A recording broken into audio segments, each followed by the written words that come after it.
नमस्कार दोस्तों, मैं डॉक्टर अनिल कुशवाहा पुनः आपका लेकर आए हैं। सेकेंड पार्ट है ये हमारा एम्ब्रियोलॉजी का और एनिमल एम्ब्रियोलॉजी। इसमें जो क्वेश्चंस आते हैं वो 110% इम्पॉर्टेंट्स हैं, 110% जो है वो इम्पॉर्टेंट्स हैं। और यहाँ से क्वेश्चन 5 से 8 क्वेश्चन तक उठाता है और बहुत टफ टॉपिक माना जाता है। अच्छों के पसीना छूट जाता है और यहीं से मेरिट का चुनाव होता है। ये क्वेश्चन सॉल्व हो जाते हैं तो आप मेरिट में जगह बनाते हैं, नहीं सॉल्व होते हैं तो मेरिट में बाहर आ जाते हैं। शुरू करते हैं वीडियो। उससे पहले रिक्वेस्ट, चैनल को लाइक सब्सक्राइब करें, दोस्तों के साथ शेयर जरूर करें। इसके अलावा अब पढ़ने का, चूँकि जो बुक का समय है, बुक से अगर आप पढ़ रहे हैं तो बुक पढ़ना बिल्कुल बंद कर दीजिए, क्योंकि बुक में इतना मैटर है कि आप एक माह में कंप्लीट नहीं कर सकते और 2 से 4 चैप्टर होंगे, आपका स्कोर बिल्कुल होगा ही नहीं। तो बुक पढ़ना बंद करिए। अब आपको करना क्या है कि अब आप अपने नोट्स अगर आपने बनाए हैं अपने, तो उन नोट्स को पढ़ना शुरू करिए। नोट्स और प्रीवियस ईयर के क्वेश्चन सॉल्व करना शुरू करिए, बस इतने में सिलेक्शन हो जाएगा। दूसरा, अगर आपने नोट्स नहीं बनाए, अगर आपके नोट्स अच्छे नहीं हैं, कंप्लीट नोट्स नहीं है, तो हमसे जुड़ सकते हैं। जो point two points notes available हैं हमारे नोट्स ग्रुप में, और हम डिस्कशन भी कराते हैं। जो टॉपिक वाइज डिस्कशन होता है, तो यहाँ से आपके टॉपिक वाइज डिस्कशन होगा, जो आप पढ़ेंगे वो भूलेंगे नहीं। और आपकी प्रैक्टिस कराते हैं, जो पूर्व परीक्षाओं में क्वेश्चन आए हैं या बन सकते हैं, उनकी प्रैक्टिस भी होती है। तो यहाँ आप अगर 0% तैयारी, तो अपने आप 100% तैयारी आपकी हो जाएगी। एक माह में आप देखना, आप में बहुत ज़्यादा इंप्रूवमेंट हो जाएगा, और वो भी बिल्कुल फ्री ऑफ कास्ट। इसके लिए कोई भी चार्ज नहीं, केवल आपको इस परिवार, डॉक्टर नोट्स परिवार के सदस्य बनने के लिए 299 की एक बार केवल मेंबरशिप देनी है। तीनों ग्रुप से जोड़ दिया जाएगा, जिसमें हिंदी और इंग्लिश दोनों भाषाओं में नोट्स उपलब्ध हैं, और हैंड रिटन नोट्स उपलब्ध हैं, प्रिंटेड नोट्स उपलब्ध हैं, पीडीएफ फॉर्म में बुक्स उपलब्ध हैं, जो अक्सर पॉइंट टू पॉइंट्स बुक हैं, जिनमें हर एक लाइन क्वेश्चन का रूप है। पॉइंट टू पॉइंट्स बुक हैं, वो हमने बुक उपलब्ध करा दी, जो कोचिंग सेंटर अक्सर प्रिफर करते हैं कि ये बुक्स यहाँ से क्वेश्चन फंसते हैं। इसके लिए आप अगर जानकारी चाहते हैं तो ये कॉन्टैक्ट नंबर है, यहाँ हमें कॉन्टैक्ट कर सकते हैं। अगर आप पेमेंट करना चाहते हैं तो गूगल पे, फ़ोनपे, पेटीएम और इस अकाउंट में किसी एक में 299 ट्रांसफ़र करने के बाद स्क्रीनशॉट लेना है उसका, और इस नंबर पर टेलीग्राम या हमारे जो व्हाट्सअप नंबर है उस पर सेंड कर देना, जिससे आपको तुरंत जोड़ दिया जाए, आपकी तैयारी 100% हो जाए। और आप बहुत जल्दी करिएगा। अगर हमारे परिवार से जुड़ना है तो जल्दी, अगर आप चाहते हैं कि आप हमसे जुड़ने के बाद रिजल्ट दें, आप में इम्प्रूवमेंट हो, तो जितनी जल्दी जुड़ेंगे उतनी जल्दी इम्प्रूवमेंट होगा। एक एक दिन आपके लिए महत्वपूर्ण है। ये हमारे ग्रुप है, देखिएगा ये डिस्कशन ग्रुप है। ये डिस्कशन ग्रुप में डिस्कशन होता है, और ये हमारा प्रैक्टिस ग्रुप है, जहां लगातार प्रैक्टिस होती है। और ये हमारे नोट्स ग्रुप है, जहां 952 फाइल्स पड़ी हैं। और ये देखिएगा ये नोट्स ग्रुप है, तो यहाँ से नोट्स आपको मिल जाएंगे। शुरू करते हैं अपना वीडियो। क्वेश्चन क्या कह रहा है, तो क्वेश्चन देख लेते हैं। कह रहा है which one of the following pairs is diploid. इनमें से कौन सा पेयर जो वो है डिप्लॉयड है। इनमें कह रहा है कौन सा पेयर क्या है, डिप्लॉयड है या द्विगुणित है। तो देखिएगा प्राइमरी और सेकेंडरी स्पर्मेटो जो साइट्स होते हैं, यहाँ मियोसिस हो चुकी होती है। क्या होती है, मियोसिस हो चुकी होती है। तो ये तो कैसे काम करनी है। स्पर्मेटिड ये ऑलरेडी हैप्लॉयड होता है। स्पर्मेटोगोनिया तो डिप्लॉयड होता है, मगर स्पर्मेटिड कैसा होता है, हैप्लॉयड होता, तो ये भी गलत है बच्चा। स्पर्मेटोगोनिया और प्राइमरी स्पर्मेटोसाइट, तो ऑप्शन इसका डी सही होगा। चलो इसका हम आपको पिक्चर भी दिखा देते हैं। अगर यहाँ नज़र डालेंगे तो यहाँ नज़र डालेंगे स्पर्मेटोगोनिया, तो स्पर्मेटोगोनिया भी कैसी है, डिप्लॉयड है। और इसके बाद स्पर्मेटोसाइट, यहाँ ये जो बनती हैं ये स्पर्मेटोसाइट ही कोशिकाएं बोलते हैं, ये भी सब कैसी हैं, डिप्लॉयड हैं। तो ऑप्शन यहाँ से यहाँ तक का जो पूछा है तो वो डिप्लॉयड है, तो ऑप्शन जो हमने बताया वो सही होगा।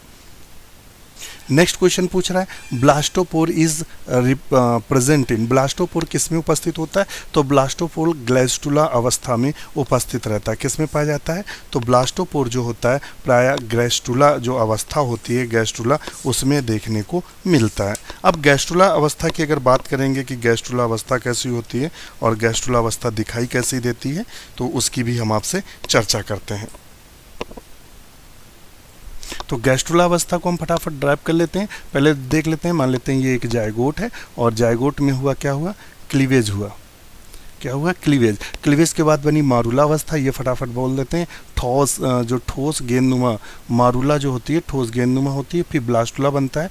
ब्लास्टुला कैसा होता है, वो क्या होता है, ये इस तरह बीच में खाली होता है, ये क्या होता है, खाली होता है। और जो गैस्ट्रुला होता है वो क्या होता है, इन्वेजिनेशन के द्वारा वो डबल लेयर्ड हो जाती है, ये इस तरह, इनमें प्राय 3 लेयर पड़ जाती हैं, ये ऐसे।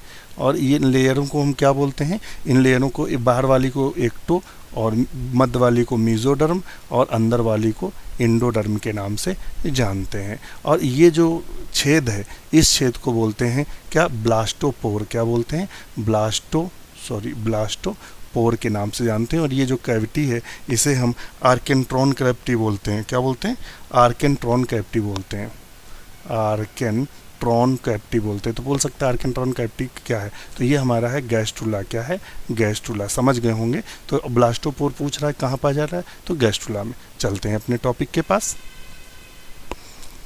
तो हमने आंसर लगा दिया गैस्ट्रुला। नेक्स्ट क्वेश्चन देख लेते हैं।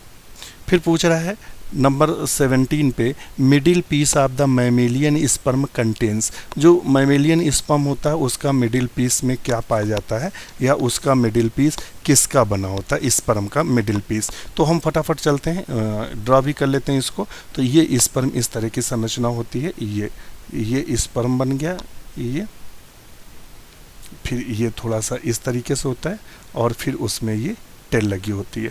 तो ये वाला भाग एक्रोसोम कहलाता है। क्या कहलाता है, एक्रोसोम कहलाता है। और एक्रोसोम के नीचे यहाँ न्यूक्लियस पाए जाते हैं। क्या पाए जाते हैं, न्यूक्लियस। और इसके बाद जो इसमें प्लाज्मा मेम्ब्रेन वगैरह होती है, फिर ये पूरा हेड कहलाता है। क्या कहलाता है, हेड।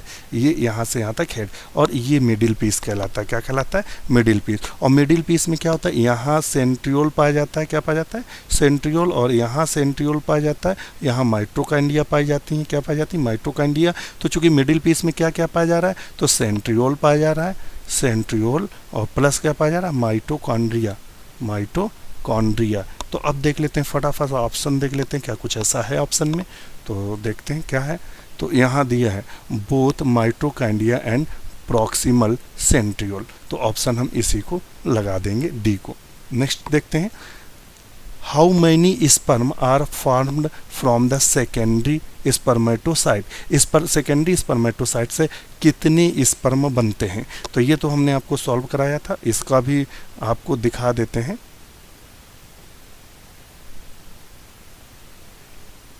ये तो यहाँ तो थोड़ा सा मैटर थोड़ा ज़्यादा हाउच पाउच हो गया, मगर यहाँ से देखेंगे। ये पेन एक अलग कलर का लें तब आपको समझ में आएगा। चीज़ें ऐसे समझो कि क्वेश्चन गलत ना हो। अब भी अगर गलत होता है तो फिर कोई भी दुनिया की ताकत आपको नहीं संभाल सकती। ये वाला देखेगा, ये हमारा जो है ये दिख रहा है, ये हमारा प्राइमरी oocyte है। अगर पूछ देता प्राइमरी oocyte से कितनी बनती हैं, तो कितनी बनी, दो ये, मतलब 2 ये पहले 2 बनी और फिर 2 से कितनी बनी, 4। तो हम बता देते 4 स्पर्म बनते। कितने बनते, प्राइमरी। अब वहाँ उसने सेकेंडरी oocyte से पूछा ये, और सेकेंडरी oocytes ये है। इससे कितने बन रहे हैं, पहले ये बने और उसके बाद 2 स्पर्म बने। कितने बने, 2। तो बस यहीं से क्वेश्चन बना है, और हमने बताया भी था।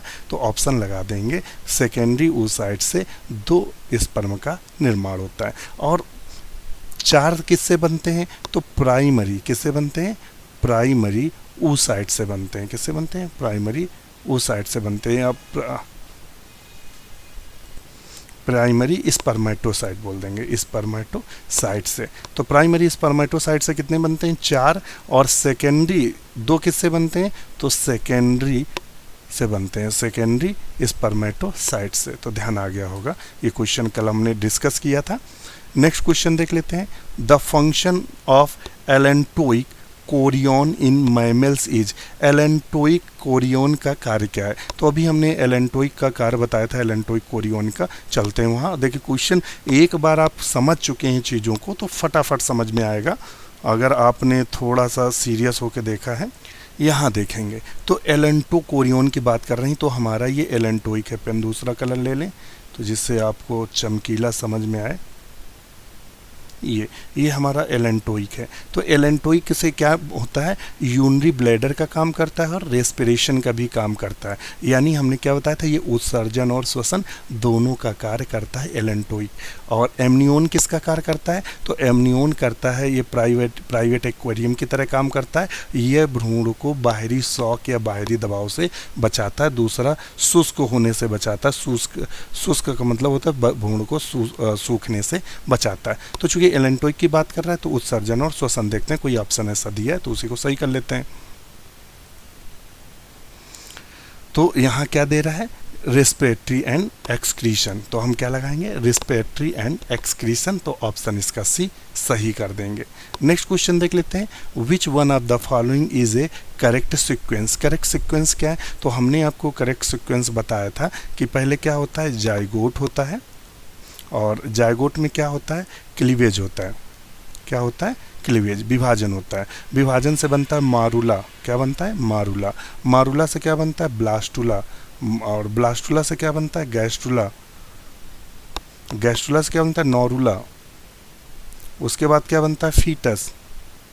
फीटस से क्या बनता है, एम्ब्रियो। मतलब एम्ब्रियो से फीटस बनता है और उसके बाद बन जाता है, मतलब बेबी जो भी बनना होता है वो बन जाता है। तो अभी यहाँ उसने क्या दिया, जायगोट। जायगोट के बाद मारूला। मारूला किसी अवस्था में दिया नहीं, खत्म कर लो। तो जायगोट, ब्लास्टुला और गैस्ट्रुला देख लो। जायगोट और क्लीवेज भी दिया, तो जायगोट, क्लीवेज और ब्लास्टुला।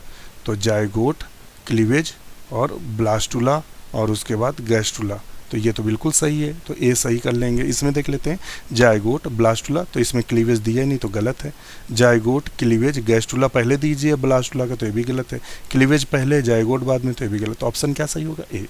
नेक्स्ट क्वेश्चन देख लेते हैं, the evolutionary change the enabled land vertebrate to completely free themselves from the water habitat was the development is, तो उसका कारण होता है, क्या होता है, shelled egg and internal fertilization. उसमें क्या होता है, चूँकि जो लैंड में पाए जाने वाले जीव होते हैं तो उनमें बचाव के लिए क्या उत्पन्न होता है, तो सेल्ड, उनके एग जो होते हैं उनके एग पर आवरण पाया जाता है। दूसरा उनका फर्टिलाइजेशन इंटरनल होता है। और देखना जितने जल में पाए जाते हैं अक्सर उनमें कैसा होता है, एक्सटर्नल होता है। वो अपने स्पर्म, ओवा सब छोड़ देते हैं, खासकर इकाइनोडर्मेटा में आप देख लीजिएगा, स्पर्म और ओवा सब पानी में छोड़ देते हैं, वहीं फर्टिलाइजेशन होता है। और इकाइनोडर्मेटा में तो कॉपुलेशन होता ही नहीं है।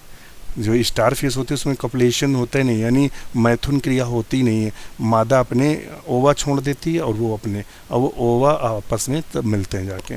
तो ये, तो इसका ऑप्शन डी सही होगा। नेक्स्ट क्वेश्चन देख लेते हैं, spiral cleavage is observed in. Spiral cleavage किस में देखने को मिलता है, बहुत अच्छा क्वेश्चन है। स्पाइरल क्लीवेज के बारे में पहले जान लें, स्पाइरल क्लीवेज क्या होता है। तो स्पाइरल क्लीवेज में क्या होता है कि इसमें एग, ध्यान रखिएगा, जो एग होता है, मान लेते हैं ये एग है, और कहता है एग के चारों ओर कोशिकाओं के विभिन्न भागों द्वारा घूर्णन गति होती रहती है, यानी रोटेट होने। इसके अंदर जो कोशिकाएं होती है वो क्या होती है, रोटेट, घूमती रहती हैं। तो इसमें सीधा विदलन नहीं होता कि ऐसे ऐसे हो जाए। तो वो क्या होता है, खाँचें जो इसमें बनती हैं वो सीधे ना होकर कैसी होती हैं, स्पाइरल, इस तरीके से खाँचें होती हैं, मतलब स्पाइरल क्रम में होती हैं, सीधी ना होकर तिरछी हो जाती हैं, जिसके फलस्वरूप जो ब्लास्टोमियर होता है तो वो क्या होता है, नियमित चट्टानों के रूप में व्यवस्थित होते रहते हैं। और सर्पिल जो विदलन देखने को मिलता है एनीलिडा और मोलस्का में देखने को मिलता है। इसका अच्छा एग्जाम्पल कौन है, एनीलिडा और मोलस्का है। क्या है, एनीलिडा और मोलस्का में। तो इसका सही आंसर होगा टर्बिलेरिया। क्या होगा, टर्बिलेरिया। नेक्स्ट क्वेश्चन देख लेते हैं, match list first and second and select the correct answer from the code given below. तो अब यहाँ से मिला लेते हैं। तो आपको हमने बताया था कि प्रोटेक्शन का काम कौन करता है, तो प्रोटेक्शन का काम कौन करता है, इसमें से एमनियोन कौन करता है, एमनियोन प्रोटेक्शन का जो कार्य करता है वो कौन कर रहा है। तो अभी हमने आपको बताया था कि प्रोटेक्शन का जो कार्य करता है वो कौन करता है, एमनियोन करता है। और हमने इसकी सारी जानकारी आपको दी थी, प्रोटेक्शन का कार्य। अच्छा, और जो योग सैक का किसका काम करता है, तो नरिशमेंट का काम करता है। और एलेंटोइस किसका काम करता है, तो ये एक्सक्रीशन का काम करता है। किसका काम करता है? एक्सक्रीशन का कार्य करता है। तो इस हिसाब से 23 का ऑप्शन कौन सा सही होगा? तो पहले हम लगा लेते हैं एमनियोन, और एमनियोन में क्या होगा? 2, तो डी में 2 देख लेते हैं, ये आएगा, यानी डी नंबर। अच्छा, और एक मिला लेते हैं, ए में बी में दिया हुआ है 4, तो बी में क्या दिया हुआ है? 4, तो ऑप्शन यही सही होगा, कौन सा? D number. नेक्स्ट क्वेश्चन देख लेते हैं। स्पर्मियोजेनेसिस रिफर्स टू, स्पर्मियोजेनेसिस किसको रिफर्ड करता है? तो spermatogonial division, spermatocyte division, spermatid differentiation, all of the above. तो हम कर देंगे D, all of the above.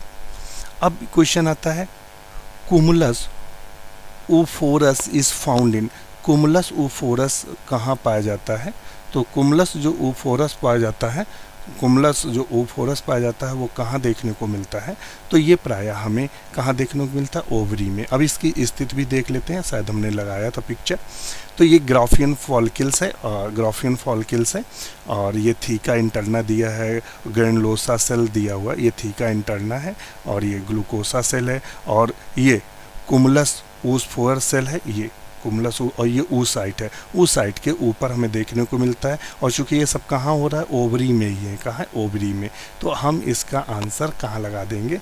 Ovary. जो कुमुलस ऊफोरस है वो हमें ओवरी में देखने को मिलता है। तो ये चित्र आप थोड़ा सा देख लीजिएगा। ये थीका एक्सटर्ना है, और बेसमेंट मेम्ब्रेन है, एंट्रम लिक्वर फॉलिकल है यहाँ, और ये oocyte है, हिलॉक पूछ देते हैं कभी कभी, हिलॉक कहाँ पाया जाता है? तो ये भी ग्राफियन फॉलिकल से संबंधित है। प्रीवेटेलाइन स्पेस देखने को मिलता है हमें, प्रीवेटेलाइन स्पेस तो हमें oocyte में देखने को मिलता है। जोना पेलुसिडा कहाँ देखने को मिलता है? ये भी oocyte में देखने को मिलता है। और ग्रैनुलोसा सेल किस में देखने को मिलता है? फॉलिकल में। तो यहाँ से इनसे एक ना एक क्वेश्चन उठता है, तो इनको एक बार पढ़ लीजिएगा वीडियो को रोक कर। ऊगोनियम कैसी होती है? तो ऊगोनियम हरदम कैसी होती है? हैप्लॉइड होती है। नेक्स्ट क्वेश्चन देख लेते हैं। The chemical substances found in the surface layer of cytoplasm of spermatozoa is, the chemical substances found in the surface layer of cytoplasm spermatozoa. तो 2 पदार्थ होते हैं, एक होता है एंटी फर्टिलाइजिन,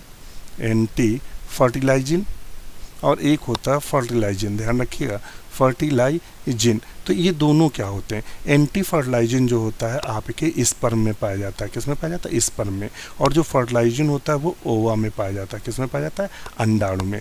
तो ये फर्टिलाइजिन और एंटी फर्टिलाइजिन के आकर्षण के कारण ही स्पर्म मूवमेंट करता है और ओवम तक पहुंचता है। तो ओवम में क्या पाया जा रहा है? फर्टिलाइजिन पाया जा रहा है, और स्पर्म में क्या पाया जा रहा है? एंटी फर्टिलाइजिन पाया जा रहा है। तो इस तरीके से आप देखेंगे दोनों के इंटरेक्शन के कारण। तो यहाँ किसकी बात कर रहा है? स्पर्मेटोजोआ की, तो हम लगा लेंगे एंटी फर्टिलाइजिन।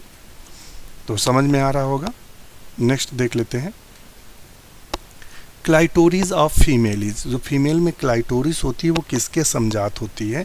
तो वो होमोलोगस होती है पेनिस। मनुष्य का जो सिस्टम होता है या पेनिस होता है, जो मादाओं में या फीमेल में वेजिनल पार्ट में जो क्लाइटोरिस पाया जाता है उसके समजात होता है। तो ऑप्शन बी सही करेंगे। नेक्स्ट क्वेश्चन देख लेते हैं।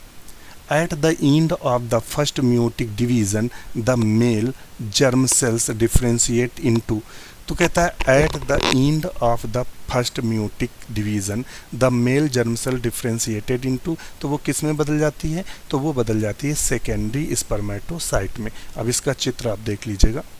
तो अभी इस पिक्चर में नज़र डालेंगे, हमने उसको काफ़ी कुछ डिलीट किया है, और ये पहले पिक्चर चूँकि कल बनाए थे तो वही पिक्चर हैं, सेव हुए थे। तो ये जो प्राइमरी स्पर्मेटोसाइट होता है, सॉरी ये तो उड़ा देगा, अभी हमें पेन लेना है।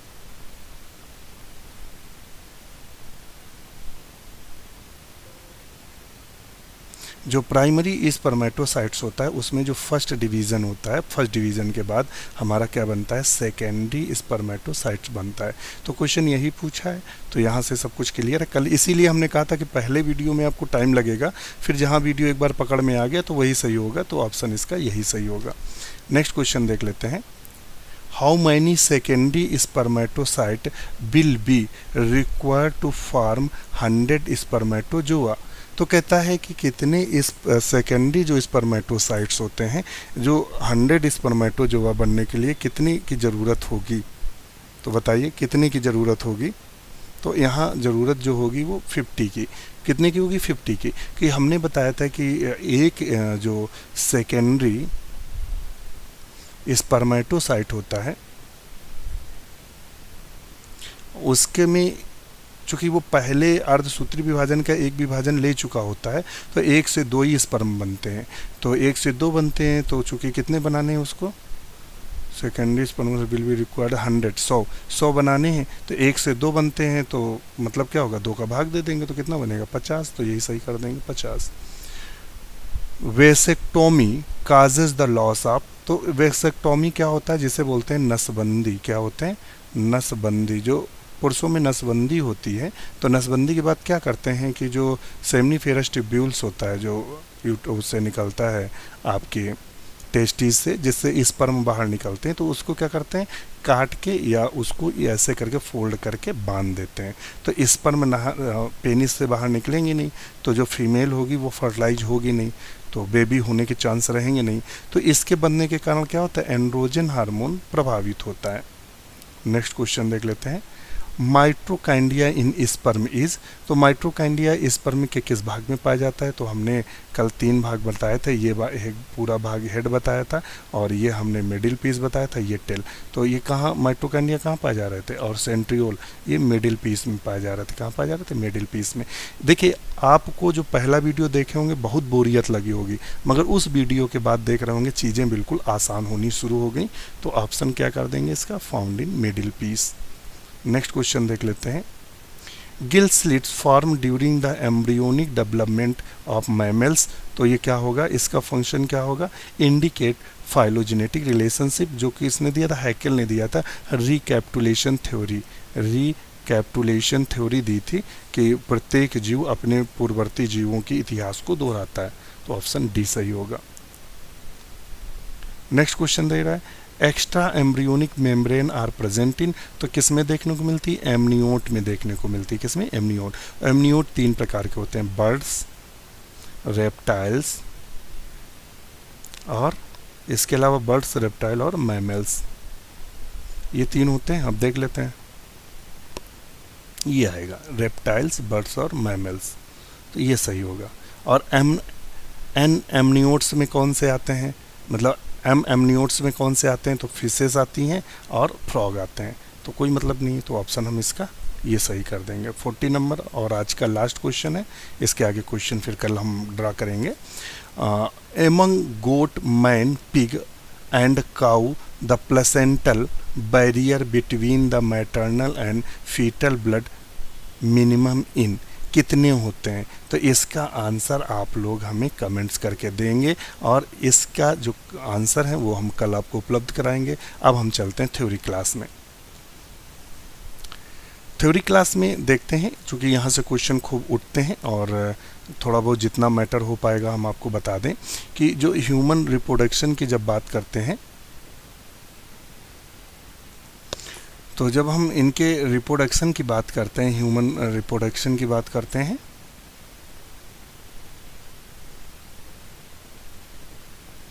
तो रिप्रोडक्शन की जब बात करते हैं, तो reproduction is the production of the young ones by the organism, यानी एक ऑर्गेनिज्म से उसी प्रकार के दूसरे ऑर्गेनिज्म की उत्पत्ति की बात करते हैं।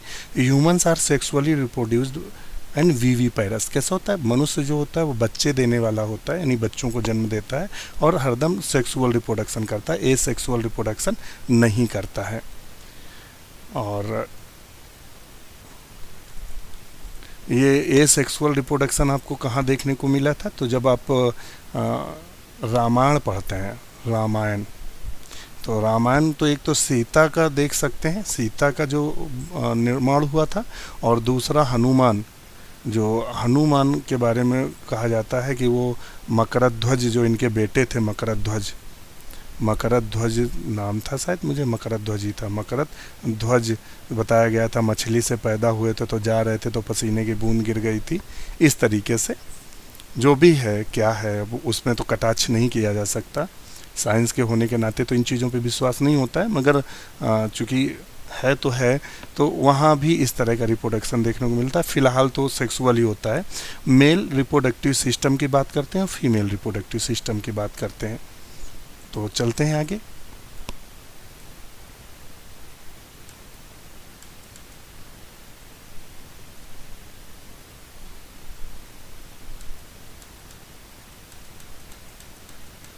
अब हम बात करते हैं किसके, मेल रिप्रोडक्टिव सिस्टम की। नर जननांग की बात करते हैं, ये नर जननांग की बात कर रहे हैं। तो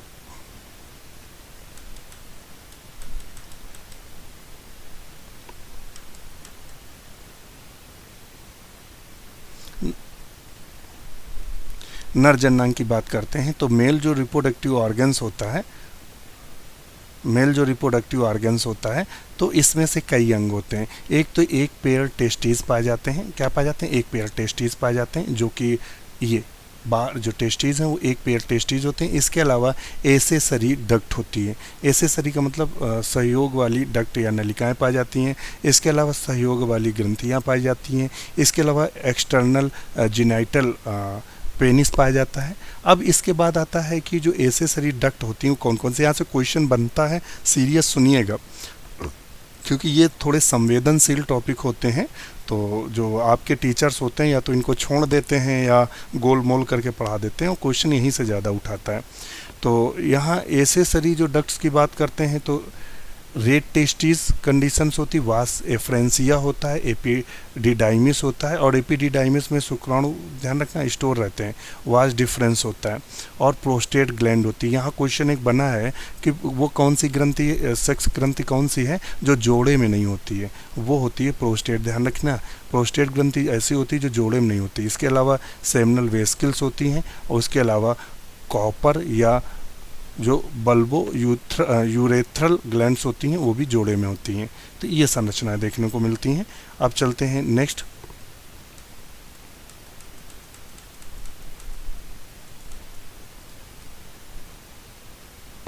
नेक्स्ट की बात करते हैं तो यहाँ अगर हम संरचना पे नज़र डालेंगे यहाँ तो ये जो नली आती है ये देखिए, ये टेस्टीज है, ये टेस्टीज है, ये टेस्टीज की संरचना बनी है। इसके अंदर सेमनीफेरल ट्यूब्यूल्स होते हैं। ये क्वेश्चन बना है कि टेस्टीज किसके अंदर बंद रहता है, तो स्क्रोटम के अंदर बंद रहता है। किसके अंदर बंद रहता है? स्क्रोटम के अंदर। और ये एपिडिडाइमिस है और ये स्पर्म डक्ट हैं जिसके माध्यम से स्पर्म बाहर जाता है। ये स्क्रोटम है, ये टेस्टीज है, ये एपिडाइडाइमिस है, ये वास डिफरेंस है।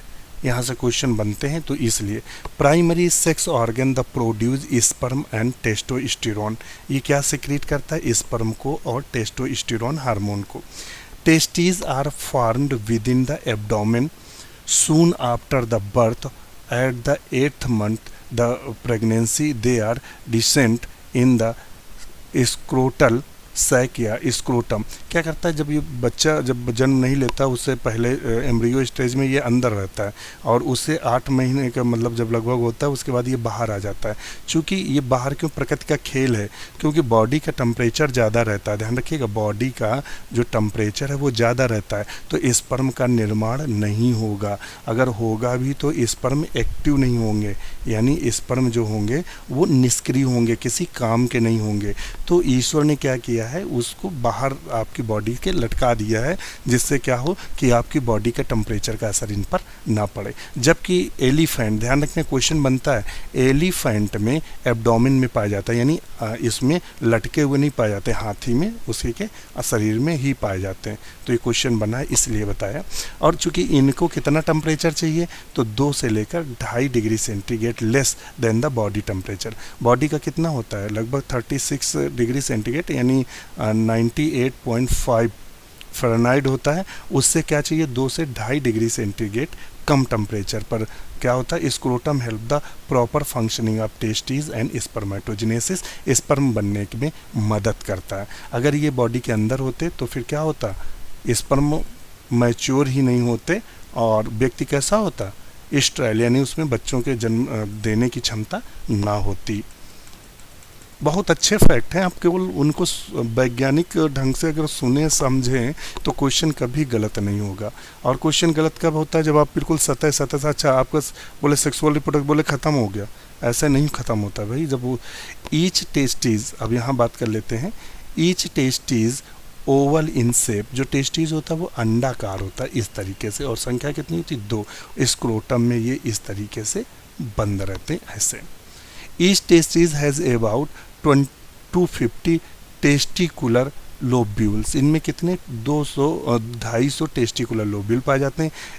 Each lobule 1 to 3 called seminiferous tubule, यानी इनमें कितने पाए जाते हैं, एक में 250 टेस्टिक्यूल्स पाए जाते हैं, और एक टेस्टिक्यूल्स में कितने पाए जाते हैं, 1 से 3 कॉइल्ड सेमनीफेरस ट्यूब्यूल पाए जाते हैं। Seminiferous tubule is lined internally spermatogenic cells, इनके अंदर जो सेमनीफेरस ट्यूब्यूल्स होती है इनके अंदर स्पर्मोजेनिक सेल्स पाई जाती हैं। स्पर्मेटोगोनिया या male germ cells, Sertoli cell, supporting cell, ये क्वेश्चन बनता है, इसको नोट करके रखिएगा। पूछता सार्टोली सेल किस में पाई जाती हैं, तो ये टेस्टीज में पाई जाती हैं। किस में पाई जाती हैं, टेस्टीज में। सार्टोली सेल टेस्टीज में पाई जाती हैं, ये स्पर्म को भोजन देने का कार्य करती हैं। क्या देने का काम करती हैं, भोजन देने का कार्य करती हैं। Sertoli cell give shape and nourishment of developing spermatogonia, ये स्पर्मेटोगोनिया को भोजन देने का कार्य करती हैं। तो जो आपको पढ़ा रहे हैं बहुत महत्वपूर्ण पढ़ाया जा रहा है, बहुत ही उम्दा पढ़ाया जा रहा है। आप ऐसी क्लासें पेड में भी नहीं प्राप्त कर सकते, और ये तो आपको फ्री में, कोई भी ऐसा यूट्यूब का चैनल नहीं है जो आपको सिस्टमेटिक वीडियो दे रहा हो। सब क्या करते हैं, 1-2 वीडियो डालते हैं, बाद में कहते हैं आप आइए और पैसे दीजिए। अभी सब कुछ यहाँ फ्री ऑफ कास्ट है। नेक्स्ट यहाँ अगर आप संरचना देखेंगे तो ये स्पर्मेटोगोनिया है। ये क्या है, स्पर्मेटोगोनिया है, और इनके बीच बीच में ये वाली जो सेल्स हैं ये सार्टोली सेल्स हैं, जिनसे क्या करते हैं, स्पर्म लग जाते हैं और भोजन प्रोवाइड कराते हैं। ये सेकेंडरी स्पर्मेटोसाइट है, विभाजन होता है। ये प्राइमरी स्पर्मेटोसाइट है जो कि हम आपको बता चुके हैं। नेक्स्ट देखते हैं,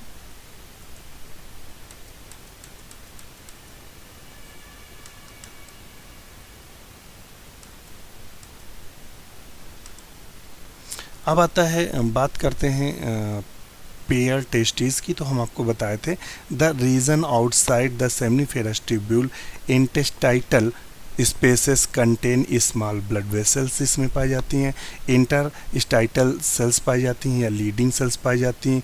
इम्यूनोलॉजिकल कंपोटेंट सेल्स पाई जाती हैं। Leydig cells secrete testicular hormone.